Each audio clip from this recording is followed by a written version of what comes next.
Hello everybody, and welcome back to Ty's Cars Book Club, the series where we take a look at Cars books, new and old. Today, I am very excited because we are finally going to be wrapping up Cars 2 Fueled for Adventure. This book is a chapter book released in 2011 that retells the story of Cars 2, but from the perspective of Finn McMissile. Finn is narrating all of the events of the movie, and today we're going to be wrapping up the book, reading chapters 12 through 17. We've been slowly chipping away at this book since January of this year, and I'm very excited to wrap it up.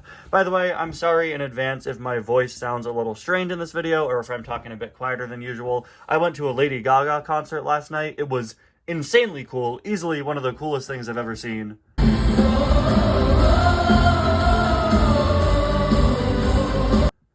But for whatever reason, I stupidly decided to schedule a Ty's Cars Book Club episode the day after I went to a concert. So my voice is in a lot of pain right now from screaming and cheering and singing along.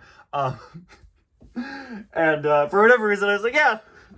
Earlier this week, I was like, okay, yeah, we're gonna have a Cars Book Club episode today. The series where I'm doing nothing but using my voice for upwards to 40 minutes straight. But it's okay. We're gonna power through it.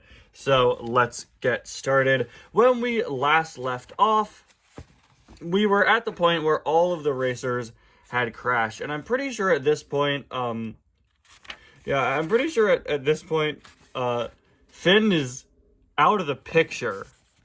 Yeah, so that's a really awkward thing about this book. While Finn is our narrator, they still adapt scenes that Finn doesn't appear in. With a book like this, I was really hoping they would strictly be like, okay, we only see what Finn sees. But no, Finn is narrating parts he isn't in, which makes some parts of the book a little awkward, because they don't always commit to that. Like, if I remember correctly, didn't they skip over the entire Uncle Topolino section last episode?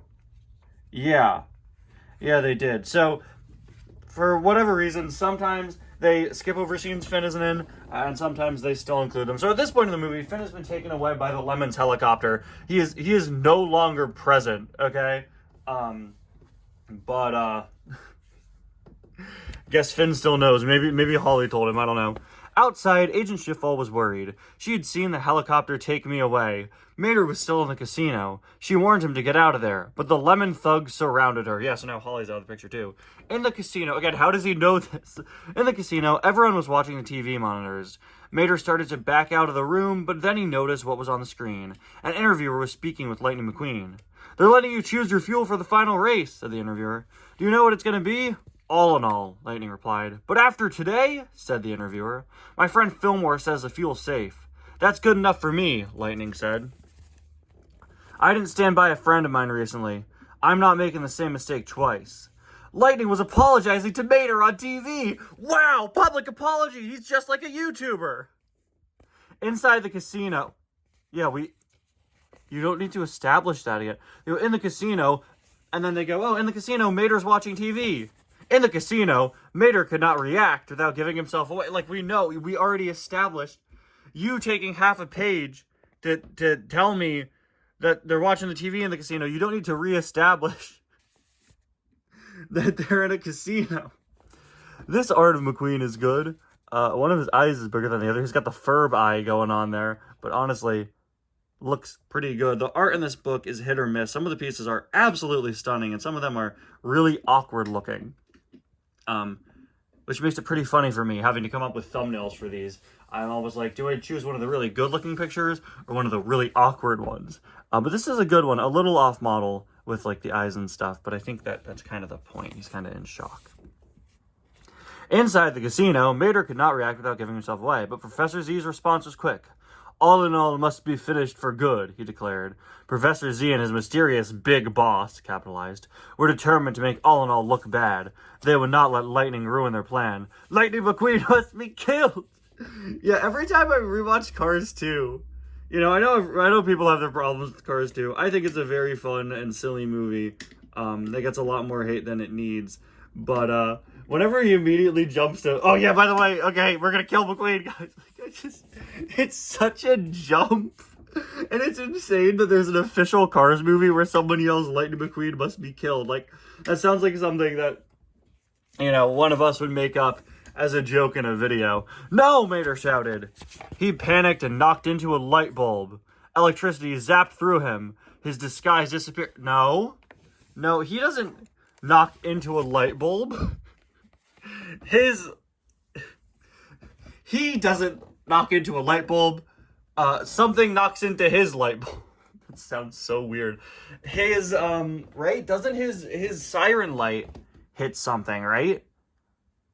So there is knocking into something, and there is a light bulb involved, but it is not that. I'm surprised it took us this long, but I think I found an actual mistake in the book. Unless this is based on an earlier draft of the movie. But, well, we know that because it has, right, that scene that the Otis scene replaced at the beginning, right? Didn't they have that in here? Yeah. Right? Wait. Yes, they did. I'm sorry, guys. I started this book in January, so I'm trying to remember. Yes. Yeah, they do. Weird. Professor Z recognized Mater at once. The American spy! Agent Schiffel had given Mater a variety of weapons. He used them to create a distraction. Then Mater escaped onto a balcony. Again, this was not, he did not intentionally use the weapons to create a distraction. He just said his iconic catchphrase, which conveniently summoned Gatling guns. Imagine trying to explain, imagine you have a friend who's never seen the Cars movies, and you have to explain the movies to them. And what do you do after you recap the first movie? How do you explain Cars 2? Holly had given him a parachute. He opened it and soared away from the casino. Guys, I'm starting to think he's in a casino. He floated all the way down the hill toward the racetrack. With a few clever moves, Mater landed near the media tent. Lady McQueen was inside with a crowd of reporters. In the movie, McQueen is not in a tent. Let me through, Mater shouted at the crowd. I gotta get through to warn Lina McQueen. But when Mater got to the tent, the lemons were waiting. That was how Mater, Agent Schiffel, and I all ended up in London, England. Yeah, see, finally at the end of the chapter they remember, oh yeah, Finn's narrating this. Good, I like that they kind of, I know that sounds like a joke, but I do appreciate them tying it back into, the way the entire book works. Chapter 13, Bong, Bong, Bong. Ooh, Mater moaned.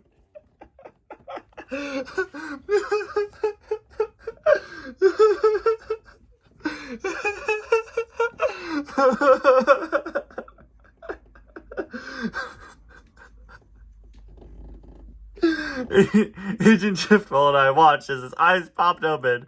We'd awoken with the same massive engine ache a few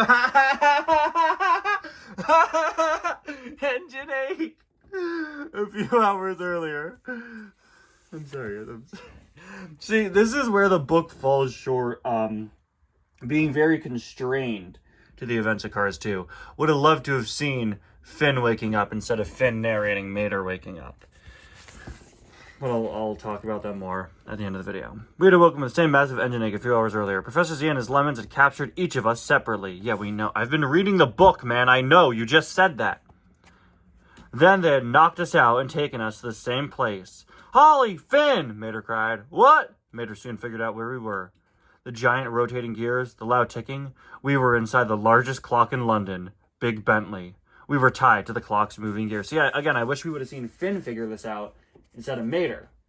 Because we see Mater figure it out in the movie. This book... Sorry, I'll save my final thoughts for the end. Let's keep reading. Mater started to struggle. Then the minute hand moved. We all shifted sideways. As the hands moved, how do they know what hands are? We would be pulled slowly into the gears and crushed into scrap metal. That's a good piece. Expressions are a little wacky, but whenever they do, the cars are always very on model looking. The faces are sometimes off. Whenever they do just location images, they look incredible. Like the one from a few chapters ago. Yeah, that one, and then the one of this one. This is really nice. Look at that. The last race, the World Grand Prix, would soon be speeding by outside, but we might not live to see it. This is all my fault, Mater said softly. Don't be a fool, I said. After all, risk is part of the game for a secret agent. But I am, Mater replied. You said so. When did I stopped short. I thought back to Porto Corsa. I told Mater that he played the part of a dimwit brilliantly. I was complimenting you on what a good spy. I'm not a spy, Mater interrupted. I've been trying to tell you that this whole time. I really am just a tow truck. Finn, he's not joking. Agent Schiffwell's voice echoed throughout the clock. Holly, awkwardly back there. Suddenly, it all made sense. Mater had played dumb so well. He never dropped the act. He was so loyal to Lightning McQueen. I realized that he was telling the truth. He wasn't a spy. How could I have been so wrong? that it's so dumb, honestly. Like, I don't know. That to have your secret agent character not piece that together until the end of the movie, you know? That's kind of stupid. You were right, Finn. I'm a fool, Mater continued. And what's happened to Lightning is because I'm such a big one. This is all my fault. I wanted to correct Mater. He was no fool. You might say he was nobody's fool. He had helped us. We never would have discovered the all-in-all plot without him. But before I could say anything, the Gremlin and the Pacer approached. This is one thing I appreciate them committing to. That Finn never learns Grem and Acer's names. See, in some parts of the book, they really commit to the Finn perspective part, and in others, not as much. They had that blasted camera with the laser. They planned to use it right in front of us as the race car sped by. The Gremlin grinned at Mater. Professor Z wanted you to have a front row seat for the death of Lightning McQueen. He's still alive? Mater asked hopefully. Him saying that makes me so sad. He wakes up, Mater of all characters wakes up and is like, dang, these guys killed McQueen. Not for long, the Gremlin and the Pacer sneered. But which one of them said it? From their perch inside the giant clock tower, the Gremlin and the Pacer had a wide view of the race course. The racers would soon drive down the street below us. The clock ticked. There he is, the Gremlin announced. Why is only Grem talking? Mater tried to free himself. He cringed as the Lemons aimed the deadly camera laser at Lightning. Yes, before the internet ruined the word cringe. No, okay. Then they fired. But Lightning McQueen sped by unharmed. We heard the angry voice of Professor Z over a static-filled radio transmission. Oh, I like that. What happened? He yelled. I don't know, the Gremlin answered. The camera had malfunctioned. It was time for their backup plan. Backup plan? Mater asked desperately. Yeah, the Gremlin replied. We snuck a bomb into Lightning McQueen's pit. He grinned as he and the Pacer left. What? Why? Why does only Grem talk? Dadgum, shouted Mater. Then, by golly, he figured out how to use his weapons to free himself. He used his hook to swing to safety. Then he turned to help us. Yeah, like, I get not wanting to use the word gun in your children's book, but it is very funny to completely skip over that. Dadgum. And then he got out. Then he turned to help us. There's no time. It's up to you, I shouted. Just go to the pits and get everyone out. You can do that, Mater. Lightning McQueen needs your help. Yeah, I mean, if you haven't seen the movie... I mean, he would read this without seeing the movie, but, like, the lack of explanation on how he got out is just really funny to me. Chapter 14. Agent Schiffel used brilliant tactics to free us both. She hit the clock's gearbox with her electroshockers. The shock reversed the clock's gears. Bars. Absolute bars. The shock reversed the clock? Dude. As the clock hands moved backwards, we were cut free. But as we headed out, we spotted an air filter on the floor. Isn't that Mater's? Holly asked. You didn't mention that it conveniently said, like, if found, return to Mater. It's like the scene in The Amazing Spider-Man where Spider-Man like loses his camera and it says property of Peter Parker and the lizard picks it up and that's how he finds out his identity. I knew his escape was too easy. That's not related to him escaping. I could feel my temperature gauge rising. Suddenly we're getting like, oh yeah, they're cars. They should feel things like cars do. Temperature gauge. Hood-ache. That's it. Professor Z and his Lemons had removed Mater's air filter and replaced it with the bomb. They had known that Mater would rush to Lightning's pit if he thought his friend was in trouble. Agent Schiffel and I headed to the pit for Lightning McQueen. When we arrived, the World Grand Prix racers were still speeding around the course. We swerved through the crowds. What are you guys doing here? I heard Mater shout over the radio, but he wasn't talking to us. He had found all his friends from Radiator Springs and Lightning McQueen's pit. We're here because of you, Mater, Sally said. Mater's friends had not heard from him since he had disappeared from the airport, so they'd come to London to find him. There's a bomb in here, Mater shouted to his friends. You all gotta get out now! Mater, I shouted into the radio. Finn, he exclaimed. You're okay! The chaps seemed genuinely delighted when they remember, oh yeah, Finn's English! The bomb is on you, I told him. They knew you'd try to help Lightning, so they planted it in your air filter when we were knocked out. Just then, Lightning McQueen finished a lap and entered his pit. He rushed to greet the tow truck. Mater moved backward. "Stay away from me!" he shouted as he sped off. Lightning chased him. They drove right into the middle of the race course. "Stay back!" Mater warned his friend again. I wish they don't even have McQueen speaking yet. I wish they just had him be like, "Oh, Mater!" You know, like he does in the movie. "If you get close to me, you'll get hurt real bad." "I know!" Lightning was practically begging Mater to stop and talk. "I made you feel that way before, but none of that matters because we're best friends." Haha, I'm so happy I have you as my best friend. All the comments are going to go, "Wow, Ty, that's a sick reference to The Room." Lightning McQueen was giving up his chance to win the race. I never thought of it that way. He wanted to repair his friendship with Mater that badly. I never thought of it that way. Yeah. You're right. I like that. Mater had no choice. Just as Lightning stretched out to grab Mater's hook, kafoom! Mater fired up his rockets and blasted away, with Lightning clinging on behind. I don't think they established he had rockets earlier on in the book, because he does it in Italy, right? Mater and Lightning zoomed away from the race course. Holly and I both took to the streets. Mater needed help. Chapter 15. Wow, how many terrible out-of-date references can I make in this video? While Holly raced after Mater, I searched for Professor Z. I found the nasty chap down at the docks near the River Thames. He was heading for a combat ship that was waiting to help him. I had just moments to act. Speeding up, I shot my cables at the professor. They wrapped around his bumper. "Do you really think I'm going to let you float away, Professor?" I asked. But I couldn't reel him in. Something was pulling him in the opposite direction. I saw that the ship had a giant magnet, which was steadily pulling Professor Z to safety. Would it pull him to safety, though? Not really. I always thought the point of the magnet was to reel in Finn, not Professor Z. Right?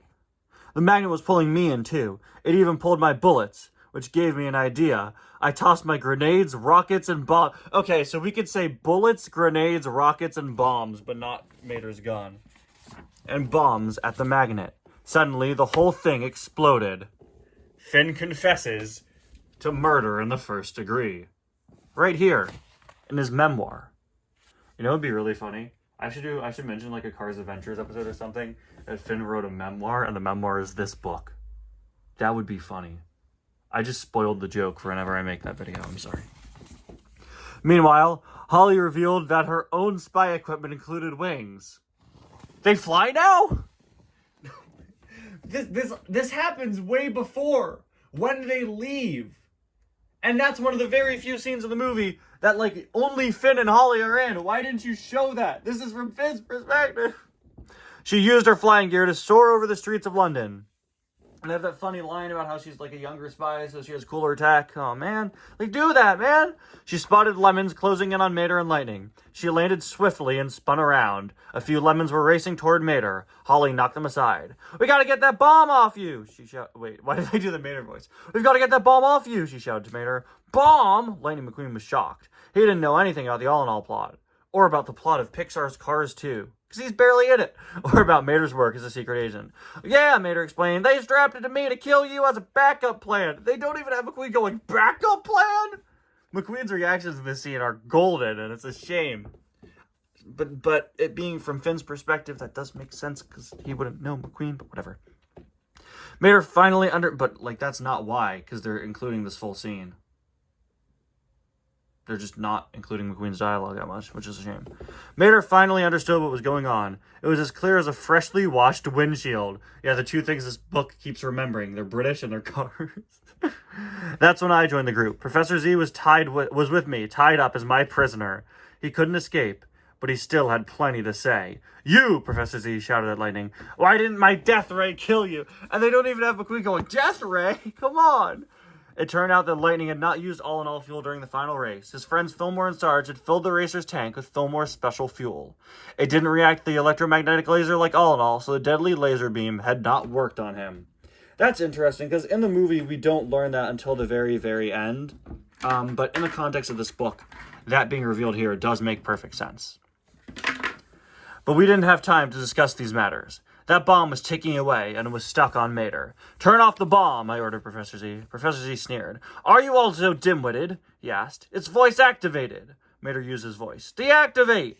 Nothing happened for a moment. Then the timer on the bomb began ticking faster. Now we had just 4 minutes until it exploded. It can only be disarmed by the one who activated it, Professor Z declared. And I am not the one who activated it. Holly zapped Professor Z unconscious. We had to find the mastermind behind the plot, and fast. But first, we had another problem. Ooh, that's a good one. Alright, this is my thumbnail for sure. Very well drawn. Look at that. Whoever did the art on this, let me find. Please tell me they're credited. Carson and Van Austin. Way to go. Your backgrounds are absolutely beautiful. Look at that. Crazy. Such a great combination of really great art and very silly faces. That's fantastic. Say that again. I'm sorry, guys. I'm on reference brain this morning. Surrounded by an army of lemons. Oh, I can't wait to see how they did the Radiator Springs fight. That's one of my favorite parts of the movie. Holly and I flew into action, and we used our Academy defense training to fight the lemons. Fortunately, we were not battling alone. The cars from Radiator Springs had come to help. Guido... wait, I love that... Yeah, because Finn doesn't know them, so we haven't met Guido in the book technically. Guido, a tiny tire expert, pulled the tires off the lemons. One card sprayed paint to blind the enemy. A fire truck blasted the lemons with water. Sarge, a former army car, used remarkable combat tactics. No, he didn't. No, he didn't. Yeah, so again, here is a good time where they commit to it. He wouldn't know Red or Guido. Then again, it is narrated like, you know, it's not narrated in the present. It's narrated as if the events already happened, which is why some parts have it being kind of recapped to him, right? And like that part where he goes, oh, that's how we all ended up in London. And at the start, he's like, I need to tell you about this guy Mater. So I think he would know the names of these characters. Again, it's interesting. Sometimes they kind of fully commit. The level of committance switches. Because I feel like if we're going from the perspective that this book is Finn narrating the events after they happen, because, I mean, like, that's kind of how it's presented sometimes, then he should know their names. But sometimes it's not presented that way. It's kind of inconsistent. This is interesting, though.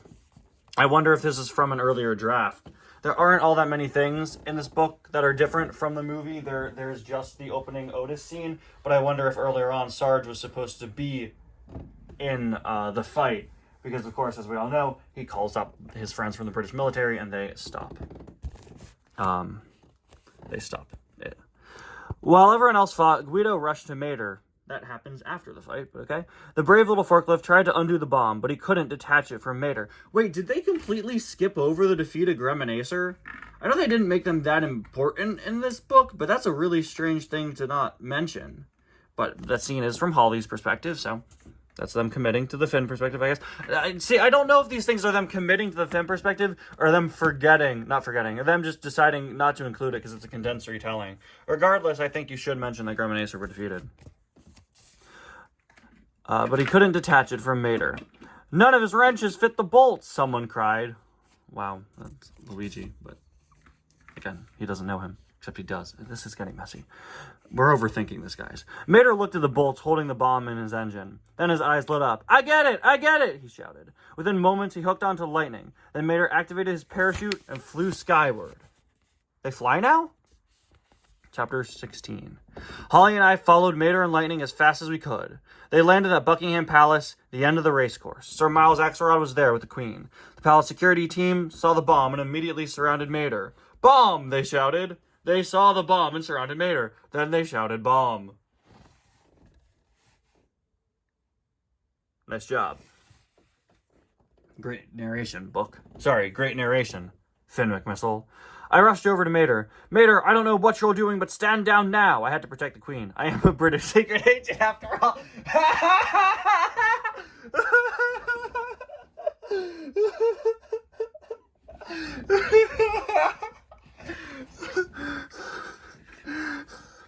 It's him, Mater blurted. We all turned and saw Axelrod. What? Axelrod exclaimed. I figured it out when I realized... Y'all attached this ticking time bomb with Whitworth bolts, Mater said. Mater had noticed Whitworth bolts in the engine that was in the American agent's photo. He had seen them again in the live video feed of the Lemonhead's leader. He knew that the bolts were British, and he was sure they had a British source, Axelrod. Mater also remembered his little oil spill at the Tokyo party. He had been talking to Axelrod when it happened, but Mater never leaked oil. Leaks were for lemons. Wow, discriminatory much? There was only one other car that could have leaked. It was you leaking oil at the party in Japan. Again, the way they explain, like, the intricacies of the plot is really good. It explains it in just a really solid way. This, and also how they explain Fillmore switching out the fuel, I really like that. Very, very solid narration in these parts. You just blamed it on me. Mater was sure Axelrod was a lemon, and the mysterious leader behind the all-in-all plot. Holly and I wanted to believe him, but it didn't make sense. Axelrod created the race, Mater. Why would he want to hurt anyone? Holly asked. To make all-in-all look bad so everyone would go back to oil, Mater answered. Ooh. Oh, that's a good one. Wait, look, instead of the security Range Rovers we have in the movie, they have guys that kind of look like the Royal Guards without their hats. That's really strange. I wonder, again, if that's like a earlier concept or a miscommunication. I'm not sure. Must be based on concept art. That's pretty cool. I do wish, though, that McQueen and Axelrod swapped places, because it looks like Mater's confronting McQueen here. Can we... And then again, Axelrod kind of backed away. Why do I have a pencil next to me? I'm sorry. If you hear a noise, there's been a pencil here the whole time, and it keeps falling. It also looks like they're inside. At the very least, there's a roof over them here, that kind of a canopy that wasn't really there in the movie. Said it himself with his disguised voice. You're nuts, you are, Axelrod cried. You keep away with that bomb. The Queen's guards tried to hustle her away to safety, but she wanted to hear the discussion. Smart move, Queen of England. Completely unrealistic. But Axelrod created all in all, I pointed out. We didn't have any time to waste. That bomb was still ticking. Yeah, but what if he found that huge oil field just as the world was trying to find someone else? Mater asked. What if he came up with all in all just to make alternative fuel look bad? Mater believed that Axelrod owned all those oil derricks. When the world started to turn away from oil, Axelrod had come up with a plan. He'd make alternative fuels like all in all look dangerous. Then, Mater explained, cars everywhere would turn back to old-fashioned fuel. Since Axelrod owned the biggest oil fields on the planet, he and his fellow lemons would become the most powerful cars in the world. Now it's starting to get repetitive. I feel like they said the same thing in this paragraph 3 different ways. Meanwhile, the bomb was still ticking. Yes, we know. Do something about it, guys. With seconds to go, Mater moved closer to Axelrod. Axelrod shifted nervously. He looked very scared. Suddenly, deactivate! Axelrod screamed. The bomb froze 1 second before it was due to explode. Mater was right. Axelrod's voice had deactivated the bomb. Mater had proved that Sir Miles Axelrod was behind the whole plot. Mater used his hook to open Axelrod's hood. Inside was a dirty engine. It dripped oil from all sides. Holly projected the photo we'd received from the American agent. Everyone could see that Axelrod's engine was a perfect match. Axelrod was indeed the mastermind. They said all that, but they don't even really mention that he was, like, you know, a fraud. He wasn't really an electric car. That's implied, but this book, I'm surprised it didn't spell it out. The palace guards dragged Axelrod away. Lightning turned to Mater. It's official, he said with a smile. You're coming to all my races from now on. All right. Oh, wow. Oh, they kind of skipped over him being knighted. They're going to Raider Springs here. All right, guys. Chapter 17. We are at the very end. Let's see how they wrap it all up. I like how it starts as like kind of a conclusion. In all my years of service, I have never met a secret agent as brilliant as Mater. Aw. He saved the Queen. He saved the international racers. He saved his best friend, Lightning McQueen. By Jove, he saved the entire world from the evil plotting of Miles Axelrod. It was no wonder that the Queen knighted him. When the ceremonies were over, Mater flew home to Radiator Springs. Really skipped over that. His friends could not have been prouder. As for Holly and me, we became official partners. We even flew to Radiator Springs to ask Mater to join our team. Wow, they never say that in the movie, that they were officially partners. That's cool. When we arrived, many of the international racers were in town for one final race. Well, more like all of them. Oh, here he is getting knighted. Wait, look at look at Flo, Ramon. Look at Guido and Luigi. Luigi's missing his hair. Fillmore's huge. Red looks stoned. McQueen. Again, some of the faces are really goofy, but the artwork is really, really beautiful. Look, they got like war paintings in the background. Crazy. Really good art. Just kind of awkward faces. Oh man, you guys are gonna have a great time, Mater said excitedly. Then he glanced at a dent on Holly's side. She'd gotten in the street brawl in London while trying to save Mater. Mater seemed concerned. You still got that dent, he told her. Don't worry, my buddy Ramon can get that fixed up for you in no time. But Agent Schiffel had learned from Mater that a dent can be a mark of friendship. "Oh no," she said. She was smiling. "I'm keeping that dent. It's valuable." There was no doubt about it. Mater had taught us a lot about friendship. And dents. Holly would keep her dent as a reminder of her friendship with Mater. The race began. Holly and I watched until we got an urgent call from headquarters. "Finn, it's time," Holly said. "You're leaving already?" Mater asked. The chap looked genuinely disappointed. That's when I asked him to become a secret agent. "Her Majesty asked for you personally, Mater," I said. Mater frowned. He didn't want to hurt our feelings. "But I told you guys before, I ain't a spy." Agent Schiffel and I had known that Mater would refuse the job. It was too bad for us, but I was proud of him. He knew who he was and what was important to him. Still, Holly and I had a job to do. As we turned to leave, I looked at Mater. "Spy or not," I said, "you're still the smartest, most honest chap we've ever met." Till the end of my days, I will never forget the big grin that spread across Mater's face. As Agent Schiffel and I jetted away, we smiled too. Mater was a truck of many talents, but his most important one was his ability to be a good friend. Whether he spent the rest of his days at Radiator Springs or ventured into the spy world again, he would always have friends who understood his true value, dents and all. Wow, I really love how they ended that. Ooh, Mater still has his 95 sticker. And that is the end of Cars 2, Fueled for Adventure. All in all, no pun intended, this book is really interesting to me. Having a Cars book, having really any film adaptation book be told from the perspective of one of its lead characters is super cool. But the book is inconsistent, as we've seen across these 3 episodes, with how much it commits to that aspect. Sometimes it reads like Finn is telling the events after they already happened. Sometimes it reads like they haven't happened yet. I wish that they fully committed to the book being only in Finn's perspective, completely skipping over all the parts that he isn't in so that you purely get his viewpoint.